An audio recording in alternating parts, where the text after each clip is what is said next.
अस्सलामुअलैकुम जी, की हाल है सारे वीरां दा। अज बाद बड़े अरसे तो बाद असी सफ़र ते जाऊँगा। दो शादियां ने, एक लुड़का बरादरी दी ते एक सैयद बरादरी दी, एक बवाने में ते एक जांगे डेरे च। माशाल्लाह से तैयार हो के सारे चिट्टे सूट पा के चिट कपड़िए हो के निकलूँगा। गड्डी माशाल्लाह बाहर खलोती है। समान वेखो अलहदा है भाईजान। मलकू भाई का बैग है, मेरा निकू सारा ओ शामा का बैग है। ठीक है, मलकू भाई जेड़े ने माशाल्लाह तशरीफ ले जी। क्या हाल है भाई? अस्सलाम वालेकुम भाईजान, क्या हाल है? ठीक हो मलकू भाई? बड़ा यार इंतजार करवाया जे, ना टाइम कोई नहीं, जल्दी जल्दी जेड़ा है ना मेहरबानी करके हुण चलिए। ठीक है निकलिए बाबा जी, आ जाओ। ਅਸੀਂ ਹੁਣ ਚੱਲਿਆ ਚਨਿਓਟ ਤੇ ਜੱਟ ਚਨਿਓਟ ਵਾਲੇ ਦਾ ਵੀ ਬੜਾ ਨਾਂ ਸੁਣਿਆ ਤੇ ਜੱਟਾ ਹੁਣ ਉੱਥੇ ਹੀ ਰਹੀ। ਇਹ ਨਾ ਹੋਵੇ ਕਿ ਮੈਂ 에어ਪੋਰਟ ਨਿਕਲ ਗਿਆ ਜਿਹੜੇ ਬਹਾਨੇ ਹੁੰਦੇ ਨੇ ਲੋਕਾਂ ਦੇ। नहीं यार, आपने राबता हो गया जट नाल और मुंह मत्था चुम के शाही सन विद्या जी। ठीक हो, गड्डी दुआ लेनी है। ਉਹ ਤੂੰ ਮਰਾ ਲੈਣਾ ਯਾਰ। ਉੱਥੇ ਲੱਕੀ ਦੇ ਰੈਸਟ ਏਰੀਆ ਤੇ ਖਿਲਾਰਦੇ ਆ ਨਾ ਆਪਣਾ ਤੂੰ रेस्ट एरिया मैनू ना रेड बुल भी लै के देना जे समझ आई। एनर्जी ना जड़ी ओ मेरी बहाल होवे।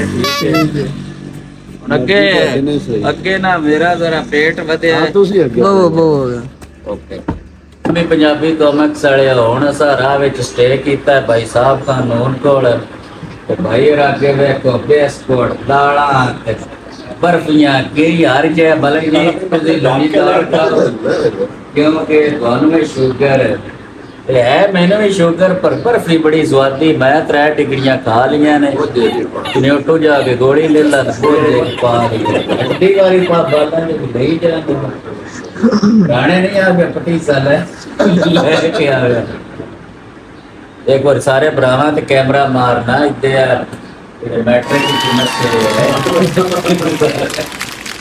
हाँ जी भाई जान, इस टाइम असी अपना बवाने चौक खलोते हैं। तो साढ़े नाल मशहूर मरूफ हस्ती ने, तुसी तो इन्होंने जानते ही हो, मतलब गजनफर मोच वाला। मोच मतलब इन्हां दे पिंड दा नाम ਆ ਪਿੰਡ ਦਾ आहो, ये नहीं कि इन्हां दे पैर च मोच आई। भाई जी एक लंबे अरसे बाद सानू मिले ने उत्ते अपना हफ्जाबाद इन्हां दी शॉप सी, नारियल दा बिजनेस आया। तो भाई यार बिजनेस घाटा खा के वापस आ गए ने। ठीक है भाई जी, तुसी कुछ कहना चाहते हैं? भाईजान मेरे जितने इतने फार्मर हैं, जितने इतने दोस्त हैं मेरे, ए हाफजाबाद चो आए भाई ते नंद मुझे मिलना चाहें आ ते मिल सकते हैं भाईजान। ए मेरे को आए ने इस टाइम बुआने खले ने ते असीं अग्गे कित्थे जा रहे हैं भाईजान? भाई कुछ है को वो तो भाईजान किसी होटल ते जावना हुण तू पट्टे खावणे ले नहीं हो तो कोई माशाल्लाह कर लेंगे आप। हाँ जी, पहले जेड़े सवार ने वो हाफजाबाद तो निकले ने जी, दोवें सवार। उस तो बाद अपना गोस्ट राइडर मलक शहजाद मियाँ चन्नू तो, उस तो बाद अपना सदाम भाई ते वारो वारी सवारी करनगे। पहले जी हाफजाबाद वाले हुण चढ़ू ने जी बच गए। तो उस तो बाद मियाँ चन्नू, पाक पतन ते बिहाड़ी वाले ते दुनियापुर वाले। ए भाई यार इत्थे लोधरा दा हाउस राइडर है ए भाईजान।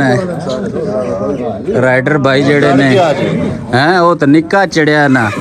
एडमन साहब पहले हुण हाफजाबाद वाले चढ़ू ने, उस तो बाद तुहाडी वारी। ਮੈਂ ਤਾਂ ਪਹਿਲੀ ਵਾਰੀ ਸਾਡੀ ਤਾਂ चलो जी एक दे दे दियो जी पहली वारी नाल ही।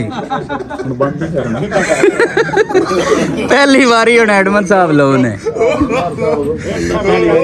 हाँ जी, मलक तैर लुड़का साहब हुण घोड़े ते सवार हो ने। हुण अल्लाह खैर ते बेड़े पार। एक मिनट ਚੱਲ ਹੁਣ ਚੜ ਜਾ चढ़ जा ਚੜ ਜਾਵਾਂ। लेके ना बिस्मिल्लाह। हाँ तुहाडी खैर हो। शाह सवारे पाकिस्तान। ਤੂੰ ਆਪ ਨਾ देखो जी मलकू घोड़े ते चढ़ गया। इन्नी दुनिया जेड़ी है ना पूरे पाकिस्तान दे लुड़के जेड़े ने वो वेख रहे ने। ਲੋ ਜੀ ਲੋ मलकू ਫੜੀ ਰੱਖੀ ਅੱਗੇ। सीट बेल्ट दा बाल। हाँ जी भाईजान, हुण मैं भी राइडिंग वास्ते बिल्कुल तैयार हाँ। ते इंशाल्लाह पेट्रोल जेड़ा महंगा हो गया ते असा बाज घोड़े ले लेने। हुण घोड़ियां ते सफर करना कर।